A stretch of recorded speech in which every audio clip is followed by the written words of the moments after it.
Welcome back to the garden this evening, chaps. Today we're going to be planting some potatoes.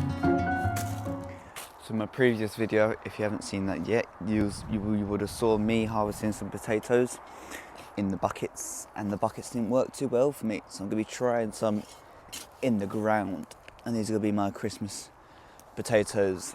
They're both Maris Piper. No, I say a lie. This is Maris Pear and that's Maris Piper. So I'm going to be putting the Maris Pipers in this bed, and then the Maris Pears I'll be going in that bed over there.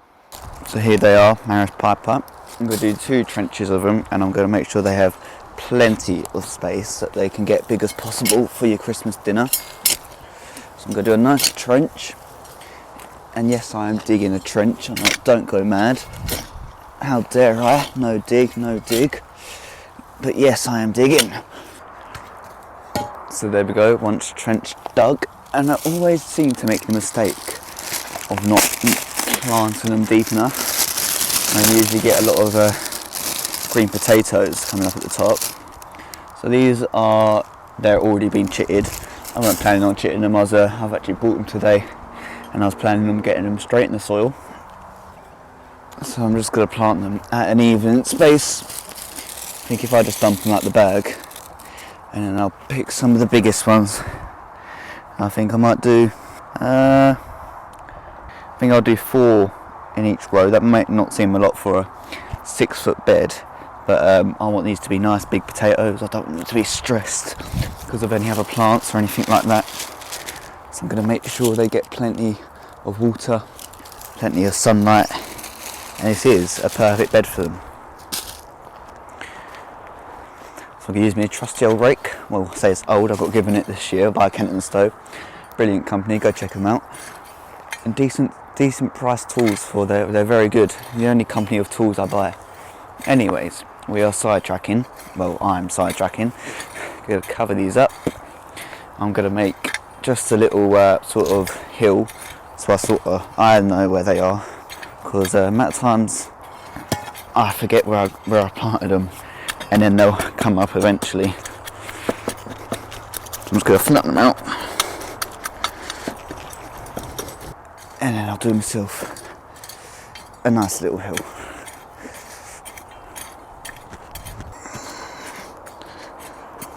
There we go. And I'll get on with this second trench and plant them, and I'll see you in a second. And then the most favourite, most useful tool or gadget I've bought this year in the garden is definitely my soaker hose. It's came in so much use. It's one of them things you can just set it and forget it. So to connect to these two to the same hose, I've got a 3-way connector there where I just plug in one to the soaker hose, one to this separate hose, which is one of them expander ones. Quick tip, if you want a cheap hose, this was like £4 off TikTok shop. It's like a 20 metre, 25 metre I think. And then I just plug it into the other soaker hose. And then I plug my hose, which supplies with water, into the actual bit. Squeeze it tight so you don't get water all over yourselves, chaps. Oh, and I like to plug that in, and then that should be good to go. And there we go, just like magic, we have water coming out. Ta-da! Straighten it up so the water's definitely going to the potatoes. And same for this side. And then this is one of them expandable ones, so look how big that's got. It's the only one I've got. I would have used a small one, but it's the only other one I've got. Lovely jubbly. So one bed of potatoes down and another one to go. I'll see you in a bit, and I'm going to get working.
There we go, these are Maris pear potatoes, and they should be ready to harvest for our Christmas dinner.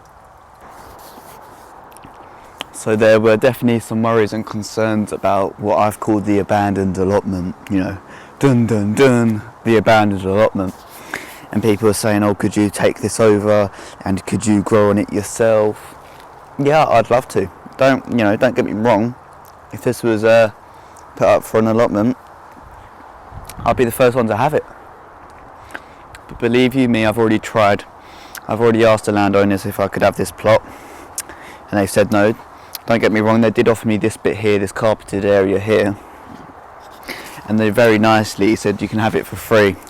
But the whole idea and the whole real reason why I wanted this plot was because of these beautiful apple trees. Was one here, one there, that plum tree and these berries. And you know, a beautiful polytunnel could have gone there. Very good spot. There's some high trees, you know, cut some of the tree branches down so it gets more bit of sunlight, and it'd been very nice there. But for now I'm just going to have to pick the abandoned allotment berries and the plums. They're very nice plums, they are, and the apples, until maybe one day this will be my plot, and I'd very much like that to happen. But once again, it's not up to me.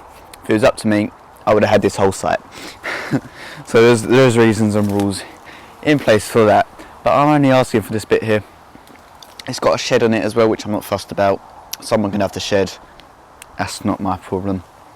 But yeah, I'll go pick a few apples here before they get wasted. There's a nice little step stool here, which I assume other people have been here. One here. These are the brownie cooking apples. And I've always visualised what I would do on this plot. I'd have a nice polytunnel here. I'd have very nice tidy rows of berries, nice pruned apple trees, a nice pruned plum tree, and then just, you know, some spontaneous little beds for the flowers. It would have been absolutely lovely. And I'm going to pick another one, another two. There we go. And then we'll go for one. That's the last one there. There we go. A lovely little collection of apples, and I should probably start collecting these berries rather than just eating them straight off the vine, but hey, that definitely had a bug on it. But hey, they're just too nice. They're just too nice. Right, let's call out here this jungle, absolute abandoned allotment. And then while we're on the subject of picking, I've got some lovely tomatoes here to pick. The varieties are, this one's a garnet, and then these ones here are a tigerella. Let's go with basket.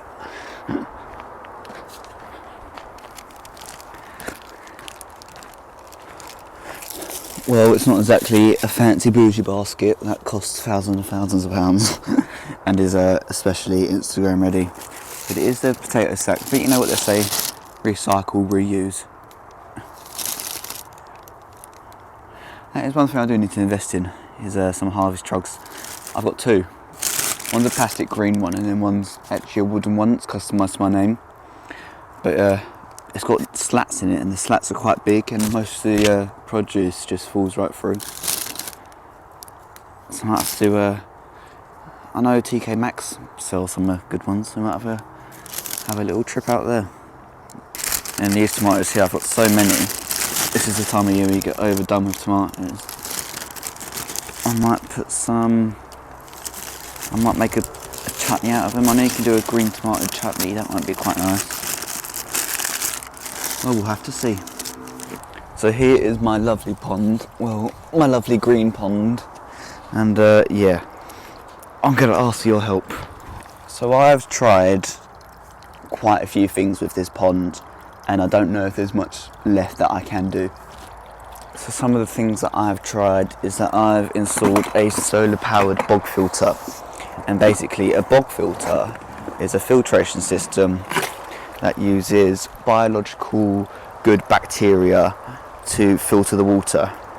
So at the bottom you have very big bricks and big blocks and stuff like that, and at the top it should get to smaller and smaller pieces, and then you should put some filter media in there or some sponges and stuff like that, which will cling on to that beneficial bacteria, and purify the water. Has that worked? I don't know if I can say. It goes in through this tube here, goes through the filter, and then comes back out there. And the water that comes out there looks crystal clean, don't get me wrong, but I'm not sure if it's going through, if it's cycling through the water enough or what.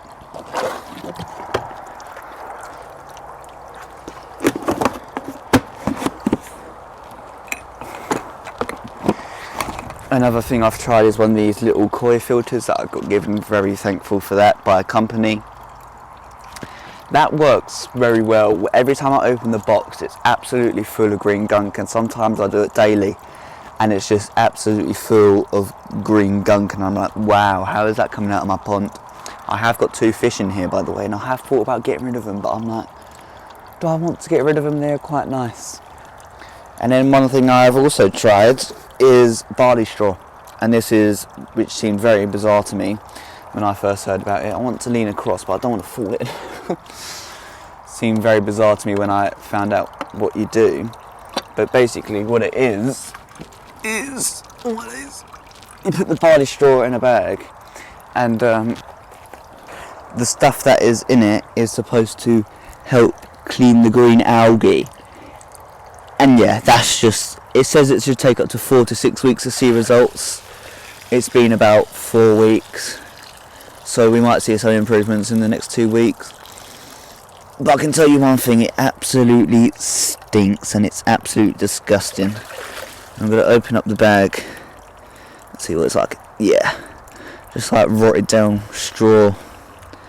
So yeah, and then one thing I've also tried is adding lots of plants. So when I first did the pond, I got quite a few plants. And the thing is, people, I don't feed the fish in here, and don't come attacking me. It's a very good reason. The more food you give them, the bigger the fat they get, and the more waste they produce. And they feed off all the algae on the walls, and all the green-celled algae, and the plants. So they keep eating my plants, which is why I've gone from about 100 plants to about 4. So I'm thinking, do I invest in some bigger plants so they'll be too big for them to eat, and if they do eat it, they won't make a big dent? But I don't know. The next thing I'm thinking about, and someone suggested to me, one of my clients, is installing the UV filter. I was like, good idea. But I've got no mains power down here, and I'm thinking, oh, could I try to get power down here? I mean, I've got 12 volt power down here, but I'm speaking to 30 volt power. So I'm thinking, oh, should I install a little solar system where it just powers that UV filter, and hopefully I can get a good cycle going through and clean my pond? I don't know. But yeah, any thoughts or suggestions, please let me know in the comments below. Oh, and also, one thing I've been doing is putting this board over the top, and that's to stop the sun getting to it, which produces algae. And of course that doesn't help, and it also gives the fish a bit of shade and shelter from all the heat. So yeah, that's definitely helping. I don't know, let me know in the comments. Okay people, very quickly, my camera has 1% of battery left, so I'm speaking very quickly. I will see you back down the allotment tomorrow.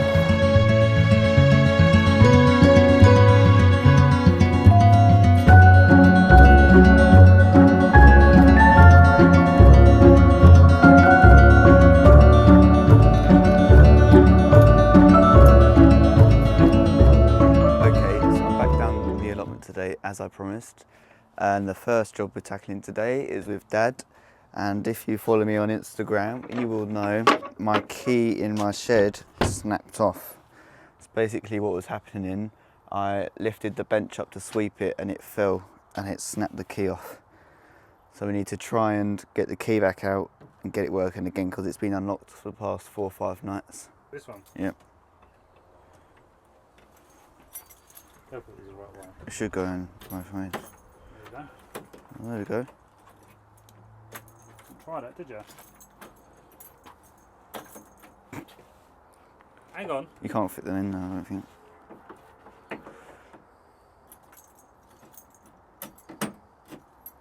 Ta-da! So there we are, back up and running. All we had to do is stick another key in from the outside, from the inside. What a donut. And it works again. just like that. Just like that. Hope you had the right key. You want to take the other one off now. You've snapped half of it off. Yeah, that'd be a good idea. Yeah. Not doing much with that. There you go. Done. Right. It falls off. This is why I want a new shed, because it keeps falling off on me cladding. It's just Yeah. the panelling, Freddie. You don't need a whole new shed because the You panelling's do. coming off. No, you don't. Yes, I do. No, you don't. So there we go. It really was that easy. All we had to do was put another key, the same key for that lock, through, and it came out the other side. Okay, so you're probably wondering, why am I on this plot? Why am I on Hayley's plot? For a few different reasons. No, it's not my plot just yet. I wish. So I've got a new idea. I want to go around the allotment sites, and I want to give you a tour of what other gardeners and other growers are gardening at this time of year too. So today in this episode, I'm just going to do this plot. If I can do other plots, it really depends. Of course, I've got to ask the people if it's okay to film it on their plot and all sorts of stuff like that. So Hayley's gave me permission to do it on here, which is all good, all good. It's all looking good. She was down here doing bits and bobs last night, so it should be good and all camera ready. And talking about stuff last night, she gave me some flowers. I can't remember what they're called, but these ones back here and all sorts of stuff. Very nice. So yeah, very thankful. Thank you, Hayley. You should be watching this now. And if you don't know, Hayley does the YouTube as well, the only YouTube shorts, not the YouTube long form ones, but they are very good. Definitely go check it out. Photos on the screen now, and you should definitely go check out her channel. So without ado, let's begin. So at the beginning of this plot, she's got this very lovely art tree. I am well jealous of it. She's got these nice little fairy lights around it, so at night time it all lights up and it all looks very nice. That's a great idea. And then either side she's got some tomatoes and marigolds. I'm not quite sure of the variety. She did say I can take some, so you might want to do a little taste test. Let's grab this little small one. Ooh. Let's have a little test. Very nice tomatoes, 10 out of 10. And on the side there's a bit of a bigger variety, there's not as many ripe ones. But one thing she was showing me is that she's got some sort of, it's almost like a fly's got it to lay eggs, but it's not. It's very odd, very different. Yeah, it's a bit strange. I don't know what it is. If you do know, leave it below in the comments, and hopefully it can get solved. And then moving further into the plot, I think these are irises here. These were part of my flowers yesterday. These are absolutely gorgeous. I'll definitely be growing these next year. And then one thing I'm well jealous of as well is her lovely cold frames. So she has some lovely cold frames here. She did have some watermelons in here, but they got infested by aphids, and she tried to kill them off with, I think it was garlic and chilli sort of juice or thing that she made, and I think it killed the whole plant. But anyway, she's got a tomato plant in here. I think she's got one melon plant still alive, but they won't produce this season. Yeah, well jealous of that one. Watch the plants. And very nice, they look very nice as well. And then this one over here is a bit more bougie, as you've got these planks of wood that come down. One there and one there.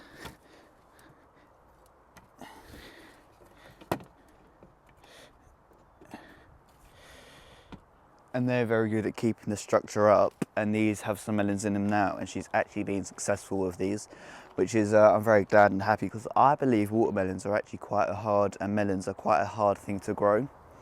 So she's done well with growing these in her first year. I've got to be careful so I don't get decapitated by this, but I do trust it. But yeah, she's doing really well in here, and it's some lovely. And then they just pop back up. And then back here she's got some cabbages and these flowers. These are some dahlias. I think there's some gladioli. Don't test me on that. I'm not a flower expert, yeah. But these cabbages are doing absolutely fantastic. Well jealous once again. They're very good, I've got to say. They're very nice colour to them. They haven't got many slug damage to them. Absolutely perfect. And then once again, these flowers, they're absolutely beautiful. This dahlia here, she actually moved from over there to here, and it's actually gone more out than upwards, and it's not producing that many flowers. but it has got a few coming through in the next few days and weeks. It will be a very good producer for flowers, and it will look very beautiful. Also, this cucumber here, this one's been moved 3 times, so it might be a bit sorry for itself, but she said she's had some lovely cucumbers off them. She gave me some, very tasty. I do love a cucumber. It's gone a bit yellow. I'm not too sure what that's from. Some brown markings on the leaves.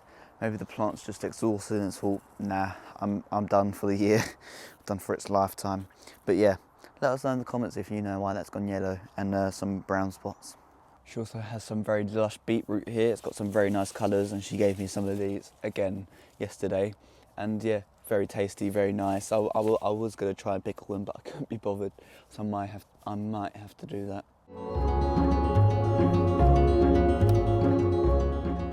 So the strawberries that she's got here were originally on the plot when she took them over, and the man that had the plot before her said he hadn't had any fruits of them in the past couple of years. So she thought, all right, I'll give them a go. And she took good care of them. She put them in some good soil. She's watered them well. She's taken great care of them. She's had some great foliage of them, and she's had some great bumper harvest of them. And then these little plants here, I'm not too sure what they are. I know there's some sort of flower. I think I've actually got that flower as well in my bed over there, but I'm not too sure what it's called. Might have a little look if I can find the label. And then I'm not sure what this plant is here. I'm not sure if it's a weed. I don't think it is. It hasn't really got a smell to it. It's got quite a few caterpillars on it though, and another one of them plants there.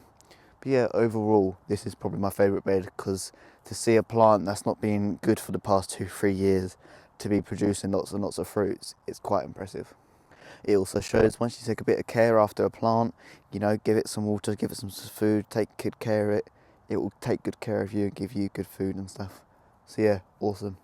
And then on this bed, once again, she's got some pak choy at the end. She says she planted about 50 plants and she's only had about 2. So, you know, that happens to me too. It bolts quite often. It's quite a hard thing to grow. And then there's quite a few caterpillars on it as well, the bolted stuff. So she's got quite a good nature reserve in here. And then she's got some lovely dahlias at the back, which is creating a nice boundary to the abandoned allotment. Let's not start about that one again. So yeah, and then these are very nice flowers, very beautiful. Yeah, a nice little fence of dahlias. And then over here she's got some Indian popping sweet corn, and apparently it doesn't taste too nice. She hasn't tried it yet, but apparently it's not great. It's not known and great for its taste, and I don't think she knew that when she sowed it. But I've got to say the colours are absolutely beautiful. It's adding so much colour to the garden rather than just your normal green and yellow sweet corn. And it looks like she's actually had some sweet corn and it's been gotten by the birds or some sort of animal. And she's got some over here, which I think won't be long off until they're harvested. But I don't grow sweet corn that often. I actually grew some this year and they did quite well. Other than the germination, they didn't germinate very well, but I think they did quite well. Other than the germination. But yeah, these are beautiful. Add some height, add some colour, and of course they add sweet corn to the garden. And then she's also built this sort of pergola or a gazebo, this covered gazebo. And she's got some pumpkins climbing up here. And these buckets here that she's got the pumpkins in, we actually went to go collect some horse manure from the yard I used to work at. And yeah, and they've been very well. So on the bottom there she's got horse manure and then some soil, and then she's planted them. And then it's gone up the trellis and then it's going to start going out hopefully. And it's doing very well. Oh look, she's got some pumpkins, so they're doing well. And then she's also got one over here, and that's doing well as well. Same with the buckets and the horse manure and then the soil and then the plant. And that was fresh horse manure straight off the paddock. So yeah, some people say don't use fresh horse manure. People say do use fresh horse manure. I think it's up to you. I think you can use it, just be careful. And yeah, some people say it burns the plant soil. It's really up to you and what you do in your garden. And then to finish off the garden tour, I have a little chat with you here. It's an absolutely beautiful garden. It's her first allotment and first growing space. And she's only had it this year and she's done so well. I've got to say she's done better than me this year. This year my allotment looks very bare, and I'm not gonna lie, I'm gonna be honest. Stuff happened. I neglected it for a couple of weeks. I had a bit of a burnout earlier this year. It got neglected for like 3-4 weeks in April, which is like the prime season for sowing, and then a lot of stuff didn't get watered, didn't get sown, and then it's all sort of very bare. So this is such an inspiration for next year. Everywhere you look, there's plants, and there's just stuff everywhere. And a comment I found the other day on one of my videos says something along the lines of, I only weed if I really have to. Weeds are good for the soil. It adds a good look. So when you look and you see a weed, it adds green to the garden. It makes the visual eye better, and it provides habitats for insects and bugs. And then it also, at the end of the season, when you take everything out, it all feels like your compost at one go rather than drips and drabs throughout the season. And yeah, it's just a really beautiful allotment. So hats off to her. It's an absolutely beautiful space. I said beautiful enough times. So yeah, with enough said, absolutely stunning space, and she's done so well with it this year. And I'll see you back at my allotment and we'll have a little chat.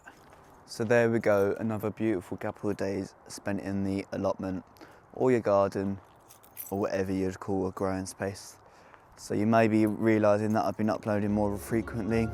The mental plan I've got for myself is I want to upload twice a week.